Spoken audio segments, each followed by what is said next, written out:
Miting boyutuyla böyle oradan alıp biraz hukuki kısma getirmek isterim ben de. Hakikaten miting uzun zamandır planlanan bir çalışmaydı ve bu noktada aslında epeyce bir zaman çalışması yürütüldü ve hakikaten alanlarda çok ciddi bir talebin yükseldiğini, yani özgürlük talebinin ve barış talebinin nasıl toplumsallaştığını bir kere daha gördük ve öznesi olarak da bütün kapılarda aslında çalışan hukukçular olarak da birebir gelen herkesle temas etme ve hakikaten ne kadar miting saatinden önce alanlara gelindiğini, ne kadar sabırsız olunduğunu, konuşmaların, sinevizyonun halkı ne kadar heyecanlandırdığını bizler de görüyoruz. Ve bu noktada aslında hukukçular bakımından da bizlere de sürekli sorulan şey, sizler de gidip meclis komisyonunda konuştunuz, raporunuzu sundunuz, meclis komisyonu bir rapor hazırladı ama bu rapor sonrasında herhangi bir çalışma yapılmadı. Sürekli işte Nisan,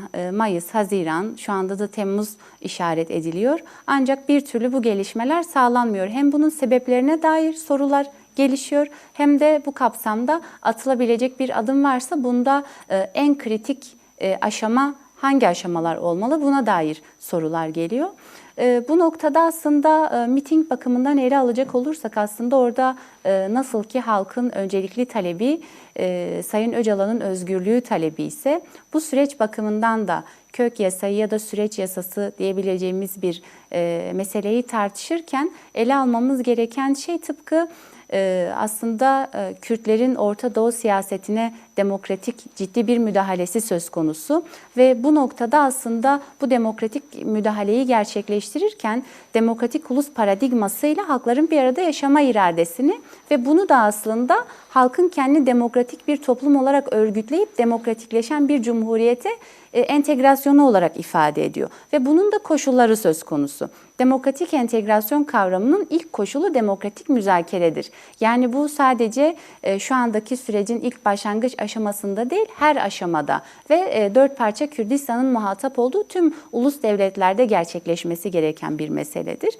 Bunun buradaki özgürlük mitingleriyle bağlantısı da demokratik müzakere koşullarından ilki bu müzakereyi yürütecek kişilerin ve kurumların eşit imkanlara sahip olarak demokratik ilkelerle bu süreci yürütebilmesinin imkanlarının sağlanması. Yani haliyle bu da bizi Sayın Öcalan'ın özgürlük koşullarının oluşturulmasının ehemmiyetine götürüyor.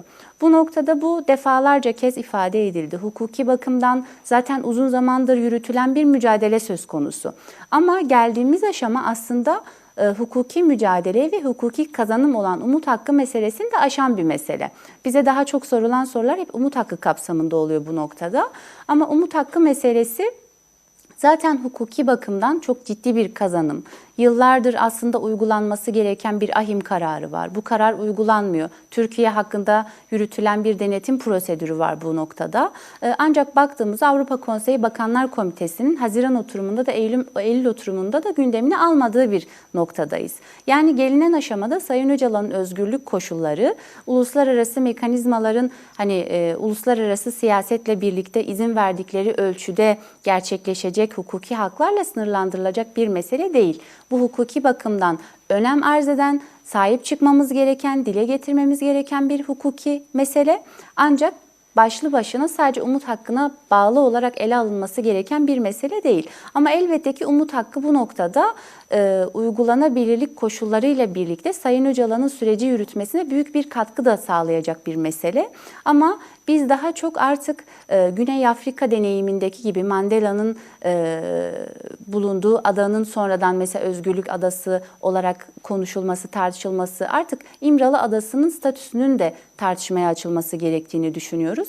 Nasıl ki Sayın Öcalan bir yer değişikliği söz konusu olacaksa bunun statüsü olmadan bu gerçekleşmeyecek diyorsa ya da benim bireysel özgürlüğüm toplumun özgürlüğünde, benim bireysel statüm sürecin statüsünde ve toplumun, Kürt halkının statüsünde diyorsa bu tartışmaları bütünlüklü olarak değerlendirip ilk aşamada bizim de baş müzakerecinin özgürlüğünü ve bu noktada da birbirine bağlantılı olarak sürecin de statüsünü, hem baş müzakerecinin statüsünü hem de şu anda halen hukuki güvenliği olmadan korunaksız bir şekilde gelişen, siyasal iktidarın keyfiyetiyle görüşlerin bazen gerçekleştiği, bazen uzun süre gerçekleşmediği, avukat görüşlerinin hala yasal boyutuyla dikkate alınmadan gerçekleştirildiği, yani avukatlarının yasal olarak başvurdukları her an görüşmenin gerçekleştirebileceği koşullar halen söz konusu değil.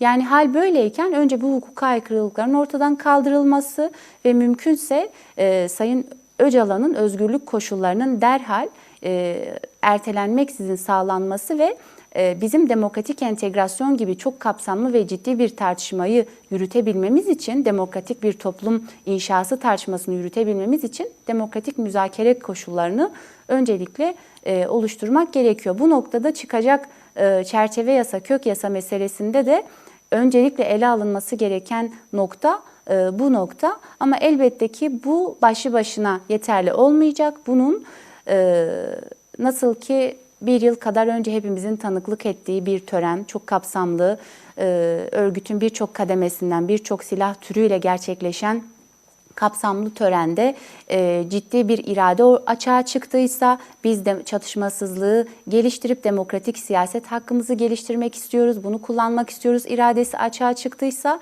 bu iradenin, bu talebin karşılık bulacağı bir çerçeve yasa oluşturulması gerekiyor. Yani şu anda halen Kürtlerin örgütlenme hakkı, demokratik siyaset yürütme hakkı, birçok siyasetçisi cezaevinde olduğu için birçok derneği geçmişte kapatıldı ve şu an kapatılmayacaklarına dair hiçbir garantisi olmadı, yani statüsü olmadığı meselesine geliyoruz aslında. Yani bu noktada aslında bütün bu tartışmaların Kürtlerin örgütlenme hakkının, zemininin ve demokratik siyaset hakkının tanınacağı ve bunun da örgüt mensubu, siyasetçi, Avrupa'da sürgün olan kişiler hiçbir ayrım yapılmaksızın ve suça karışmış, karışmamış, şu eyleme girmiş, girmemiş ayrımı yapılmaksızın ele alınması gerekiyor. Yani kök yasa, süreç yasası meselesi en kritik adımlarıyla biz hukukçular için bunları ifade ediyor diyebilirim giriş olarak.